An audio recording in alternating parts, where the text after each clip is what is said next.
Hi, നമസ്കാരം. ഒറ്റപ്പെട്ടിരിക്കുന്ന അല്ലെങ്കിൽ ഒറ്റപ്പെടൽ അനുഭവിക്കുന്ന ഒരു വ്യക്തിയാണോ നിങ്ങൾ? എങ്കിലും നിങ്ങൾക്കുള്ളതാണ് ഈ വീഡിയോ.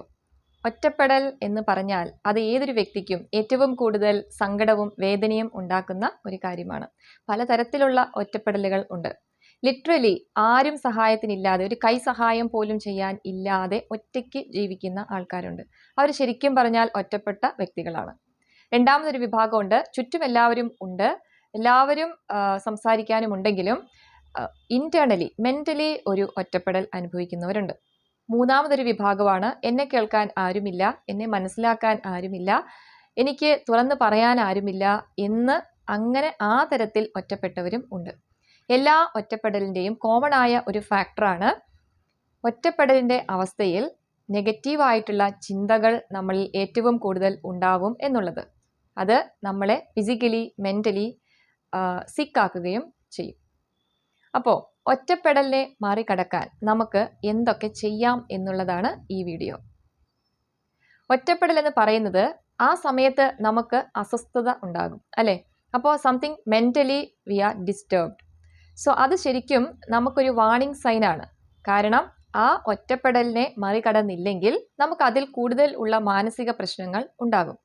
അപ്പോൾ തന്നെ നമ്മൾ അതിനെ മറികടക്കാനായിട്ട്, മാനേജ് ചെയ്യാനായിട്ട് അറിയാമെങ്കിൽ പിന്നെ നമ്മൾ അതിൻ്റെ അടുത്ത സ്റ്റേജിലേക്ക് പോവുകയില്ല. അത് മെല്ലെ മെല്ലെ ഒറ്റപ്പെടൽ അനുഭവിച്ചാണ് ഡിപ്രഷൻ അതുപോലെയുള്ള കാര്യങ്ങളിലേക്ക് കടക്കുന്നത്. അപ്പോൾ അതുവരെ എത്താതെ നമുക്ക് ഈ ഒറ്റപ്പെടലിനെ എങ്ങനെ മാനേജ് ചെയ്യാം, അല്ലെങ്കിൽ ഒറ്റപ്പെടാത്ത ഒരു വ്യക്തിയായിട്ട് നമുക്ക് എങ്ങനെ നമ്മുടെ ലൈഫിനെ കൊണ്ടുപോകാം എന്നുള്ളതാണ് ഈ വീഡിയോ. ഒറ്റപ്പെടൽ ശരിക്കും പറഞ്ഞാൽ മറ്റൊരു മനുഷ്യനുമായിട്ട് കണക്ട് ചെയ്യാൻ പറ്റാത്തതാണ് ഇതിനുള്ളൊരു കാരണം. ഇന്നത്തെ ലോകത്ത് നമുക്ക് മറ്റൊരു വ്യക്തിയുമായിട്ട് കണക്ട് ചെയ്യാനായിട്ട് സോഷ്യൽ മീഡിയ അതുപോലെ മൊബൈൽ ഒക്കെ വ്യാപകമായിട്ടുള്ളതാണ്. പക്ഷെ ഇന്നത്തെ കാലത്താണ് ഏറ്റവും കൂടുതൽ ഒറ്റപ്പെടൽ അനുഭവിക്കുന്ന വ്യക്തികൾ ഉള്ളതും. ഇതിൽ നിന്നും നമുക്കൊരു കാര്യം മനസ്സിലാക്കാം, ഇങ്ങനെയുള്ള കാര്യങ്ങളെല്ലാം തന്നെ ഒരു പരിധിവരെയേ ആ ഒരു ഒറ്റപ്പെടലിന് സഹായകമാവുകയുള്ളൂ. നല്ല മാനുഷിക ബന്ധങ്ങളും നല്ല മനുഷ്യരുമാണ് നമുക്ക് ഒറ്റപ്പെടൽ ഇല്ലാതാക്കാനായിട്ട് പറ്റുന്നത്. ഇനി വേറൊരു കാര്യം എന്താണെന്ന് വെച്ചാൽ, നമ്മൾ മറ്റുള്ളവർക്ക് ഇമ്പോർട്ടൻസ് കൊടുത്തിട്ട് മറ്റുള്ളവർ നമ്മുടെ കൂടെ എപ്പോഴും ഉണ്ടാകും എന്ന് ചിന്തിക്കുമ്പോഴാണ് ഇത് ഏറ്റവും കൂടുതൽ. കാരണം ഏതെങ്കിലും ഒരു വ്യക്തി നമുക്ക് സന്തോഷം കൊണ്ടുതരുമെന്ന് വിചാരിച്ചിട്ട് നമ്മൾ ഇരുന്ന് കഴിഞ്ഞാൽ ആ വ്യക്തിയുടെ സൗകര്യത്തിന് കാര്യങ്ങൾ ചെയ്യുമ്പോൾ നമ്മൾ ഒറ്റപ്പെട്ടതായിട്ട് നമുക്ക് തോന്നും. അപ്പോൾ ഒന്നാമത്തെ കാര്യം ഒറ്റപ്പെടൽ ഇല്ലാതാക്കാനായിട്ട് സെൽഫ് ലവ് ആണ്. നമ്മൾ നമ്മളെ തന്നെ സ്നേഹിക്കാനായിട്ട് പഠിക്കണം.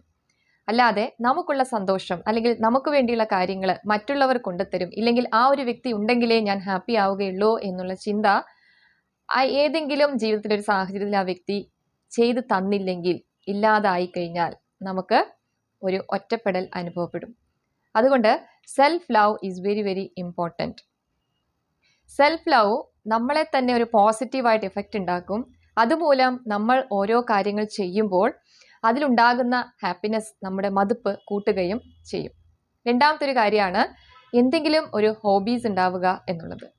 കാരണം റീഡിങ് അല്ലെങ്കിൽ ഡ്രോയിങ്, റൈറ്റിംഗ്, അതുപോലെ തന്നെയാണ് എംബ്രോയ്ഡറി, ഇതുപോലെയുള്ള ഏതെങ്കിലും ഹോബീസ്, ഇങ്ങനെ എന്തെങ്കിലുമൊക്കെ കഴിവ് നമുക്ക് ഉണ്ടായിരിക്കും. അത് നമ്മൾ ഫോളോ ചെയ്യുക എന്നുള്ളതാണ് കാര്യം. ഏതെങ്കിലും ഒരു അവസരത്തിൽ നമുക്ക് മാനസികമായിട്ട് ഒരു ഒറ്റപ്പെടൽ പോലെയുള്ള ഒരു ചിന്ത വന്നു കഴിഞ്ഞാൽ ഇങ്ങനെയുള്ള ഹോബീസ് അത് മറികടക്കാനായിട്ട് നമ്മളെ ഹെൽപ്പ് ചെയ്യും. മൂന്നാമത്തെ ഒരു കാര്യമാണ് ഹെൽപ്പ് അതേഴ്സ്. നമുക്ക് പറ്റുന്നത് പോലെ ചെറിയ ചെറിയ സഹായങ്ങൾ മറ്റുള്ളവർക്ക് ചെയ്തു കൊടുക്കുമ്പോൾ അതും ഇതിൽ നിന്നും മറികടക്കാനുള്ള ഒരു മാർഗമാണ്. കാരണം ഇങ്ങനെയുള്ള പ്രവൃത്തികൾ നമ്മളിൽ തന്നെ ഒരു പോസിറ്റീവായിട്ടുള്ളൊരു ഫീലിംഗ് ഉണ്ടാക്കും. നമ്മൾ സംതിങ് മറ്റുള്ളവർക്ക് ഉപകാരമാണ് എന്നുള്ള ഒരു ചിന്ത, അത് വളരെ പോസിറ്റീവായിട്ടുള്ളൊരു ചിന്തയാണ്. അടുത്തൊരു കാര്യമാണ് നമ്മുടെ ജീവിതത്തിൽ നെഗറ്റീവായിട്ടുള്ള ആൾക്കാരെ അവോയ്ഡ് ചെയ്യുക എന്നുള്ളത്. കാര്യം നമ്മുടെ പ്രത്യാശയ്ക്കനുസരിച്ച് പ്രവർത്തിക്കാത്തവർ, നമ്മുടെ കാര്യങ്ങൾക്കെല്ലാം തടസ്സം നിൽക്കുന്നവർ, ഇവരെല്ലാം തന്നെ നമുക്കൊരു സങ്കടകരമായ ഒരു സന്ദർഭങ്ങളെ ഉണ്ടാക്കുകയുള്ളൂ. അതുമല്ല, നമ്മൾ ആഗ്രഹിക്കുന്ന കാര്യങ്ങളൊന്നും തന്നെ നമുക്ക് ചെയ്യാതെ വരുമ്പോൾ അത് നമുക്കെന്തോ ഒരു ഒറ്റപ്പെട്ട അവസ്ഥയായിരിക്കും ഉണ്ടാക്കുക. അടുത്തത് പോസിറ്റീവായിട്ടുള്ള, നമ്മളെ സപ്പോർട്ട് ചെയ്യുന്ന, നമ്മളിലെ പോസിറ്റീവിനെ കാണുന്ന ആൾക്കാരെ നമ്മൾക്ക് ചുറ്റും വെക്കുക. അങ്ങനെയുള്ള കോണ്ടാക്റ്റ് കൂടുതൽ ഉണ്ടാക്കുകയാണെങ്കിൽ നമുക്ക് വളരെ പോസിറ്റീവായിട്ടിരിക്കാനും ഈവൻ ആരുടെ അഭാവത്തിലും നമ്മളൊരു പോസിറ്റീവായിട്ടുള്ള ഒരു വ്യക്തിയാവുകയും അത് ഈ ഒരു ഒറ്റപ്പെടലിനെ മറികടക്കുകയും ചെയ്യും.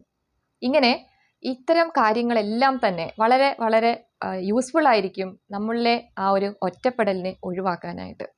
അവസാനമായിട്ടൊരു കാര്യമാണ്, നമ്മൾ ഡെയിലി നമ്മളെ തന്നെ ഇംപ്രൂവ് ചെയ്യാനായിട്ട് ശ്രമിക്കുക.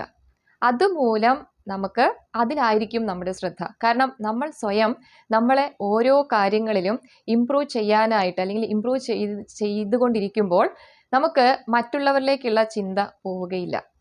അത് നമ്മളിൽ ഒരു പോസിറ്റീവ് എഫക്റ്റ് ഉണ്ടാക്കും. നമ്മൾ ഇതിൽ തന്നെ ബിസി ആയിരിക്കുകയും ചെയ്യും. അങ്ങനെ ഇത്തരം കാര്യങ്ങളൊക്കെ ചെയ്ത് തന്നെ നമുക്ക് ഈ ഒറ്റപ്പെടലിനെ മാനേജ് ചെയ്യാവുന്നതേ ഉള്ളൂ. So always be happy. Thank you.